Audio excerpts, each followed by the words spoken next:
Halo Bapak dan Ibu guru hebat. Saya Angelin Leoni Pasha SPD, guru kelas 5 dari Sekolah Dasar Negeri 007 Nunukan, akan melaksanakan aksi nyata dengan menyebarkan pemahaman pada topik 1 mengenai Merdeka Belajar yang telah saya pelajari pada pelatihan mandiri di platform Merdeka Mengajar. Tujuan topik 1 Merdeka Belajar. Yang pertama, pemahaman gagasan dan prinsip pendidikan berdasarkan pemikiran Ki Hajar Dewantara. Yang kedua, pemahaman untuk memfasilitasi murid agar tumbuh sesuai dengan kodratnya. Yang ketiga, penerapan pembelajaran yang memerdekakan murid. Pengenalan isi modul pada topik 1 Merdeka Belajar. Modul pertama mengenali dan memahami diri sebagai pendidik. Modul kedua, mendidik dan mengajar. Modul ketiga, mendampingi murid dengan utuh dan menyeluruh. Modul keempat, mendidik dan melatih kecerdasan budi pekerti. Modul kelima, pendidikan yang mengantar keselamatan dan kebahagiaan. Modul 1, mengenali dan memahami diri sebagai pendidik. Guru sebagai pendidik dapat memahami diri untuk mengetahui kelemahan dan kelebihan diri agar dapat meningkatkan kapasitas diri. Guru dapat memaknai pribadi sebagai manusia yang merdeka untuk terus belajar. Peserta didik memiliki cara belajar yang berbeda dengan guru dahulu, sehingga guru dapat menuntun peserta didik menjadi manusia yang merdeka di era modern saat ini. Seperti yang dinyatakan oleh Ki Hajar Dewantara, manusia merdeka adalah manusia yang hidupnya bersandar pada kekuatan sendiri, baik lahir maupun batin, tidak tergantung pada orang lain.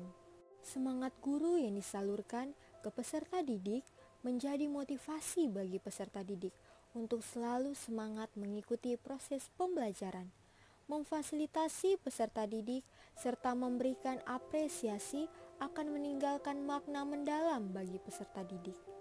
Menjadi guru yang dapat memberikan kenangan atau pengalaman yang menyenangkan kepada peserta didik. Menjadi guru yang adaptif terhadap perubahan. Modul 2, mendidik dan mengajar. Modul 2 mengenai sistem AMO. Seperti yang dinyatakan oleh Ki Hajar Dewantara. Yang pertama, Ingarsa Sung Tulada, yaitu seorang guru haruslah memberikan contoh yang baik. Yang kedua, Imadia Mangun Karsa, di mana seorang guru haruslah memberikan semangat pada murid. Yang ketiga adalah Tutwuri Handayani, seorang guru haruslah memberikan dorongan atau menjadikan murid mandiri. Guru dapat menuntun tumbuhnya budi pekerti, pikiran, dan jasmani untuk memperbaiki perilakunya.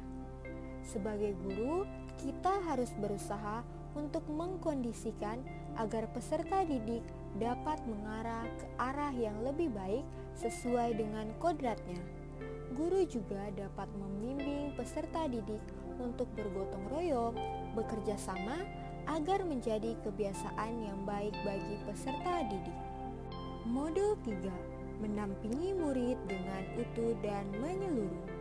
Modul 3 mengenai asas Trikon. Yang pertama yaitu kontinu, di mana pengembangan secara berkesinambungan dilakukan terus-menerus dengan perencanaan yang baik. Yang kedua adalah konvergen, di mana bersama bangsa lain mengusahakan terbitanya karakter dunia sebagai kesatuan kebudayaan umat manusia tanpa mengorbankan nilai atau identitas masing-masing. Yang ketiga, konsentris, tetap mempertahankan jati diri bangsa menjadi diri sendiri. Guru memfasilitasi peserta didik, membimbing untuk refleksi agar peserta didik dapat memahami hubungan dirinya dengan lingkungannya. Guru juga dapat membantu peserta didik dalam mengelola respon-respon dan perasaan untuk menemukan dan menentukan tujuan belajarnya. Peserta didik diberikan kemerdekaan untuk belajar, bertanya, dan mengembangkan potensinya.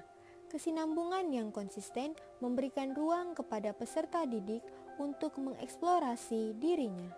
Modul 4. Mendidik dan melatih kecerdasan budi pekerti. Budi pekerti dimaknai sebagai perpaduan antara cipta, yaitu kognitif, dan rasa, yaitu afektif, sehingga menghasilkan karsa, yaitu psikomotorik. Mendidik dan melatih kecerdasan dan budi pekerti tidak hanya dilakukan di lingkungan sekolah, namun harus dilakukan di lingkungan keluarga. Seperti yang dinyatakan oleh Ki Hajar Dewantara, bahwa keluarga memiliki peran penting atas murid dalam proses menyempurna agar siap menjalani kehidupan. Mendampingi kecerdasan berpikir, menuntun peserta didik menemukan budi pekerti atau watak baiknya, membantu peserta didik mengendalikan dan memperbaiki watak atau budi pekerti yang kurang baik dengan cara yang pertama yaitu melatih keberanian atau akal. Yang kedua, mengasah perasaan dan perilaku atau rasa. Yang ketiga, memunculkan kehendak atau karsa, sehingga peserta didik mampu berefleksi terhadap pengalaman yang dimilikinya. Modul 5. Pendidikan yang mengantar keselamatan dan kebahagiaan. Guru dapat menciptakan gaya belajar yang membuat peserta didik nyaman dalam proses pembelajaran, sehingga peserta didik dapat mengeksplorasi diri melalui pengalaman belajarnya. Guru harus memiliki kemampuan mengelola dan mengembangkan kemampuan emosional yang baik dengan peserta didik. Guru juga dapat memahami prinsip dan praktik pembelajaran yang mandiri dan kontekstual sesuai karakteristik peserta didik. Melalui topik 1 Merdeka Belajar, saya belajar untuk menjadi guru yang adaptif terhadap perubahan, menciptakan lingkungan belajar yang nyaman sesuai dengan kebutuhan peserta didik, karena setiap peserta didik memiliki keunikannya sendiri. Hal yang dapat saya lakukan ke depannya adalah berusaha untuk mengenali kelemahan dan kelebihan diri agar dapat meningkatkan kapasitas diri, sehingga saya dapat menciptakan pembelajaran kontekstual yang menyenangkan agar dapat menarik perhatian peserta didik. Bukan hanya pemberian informasi, namun pembelajaran yang diberikan dapat bermanfaat bagi hidupnya dengan selalu menuntun dan mendidik budi pekerti peserta didik ke arah yang lebih baik lagi.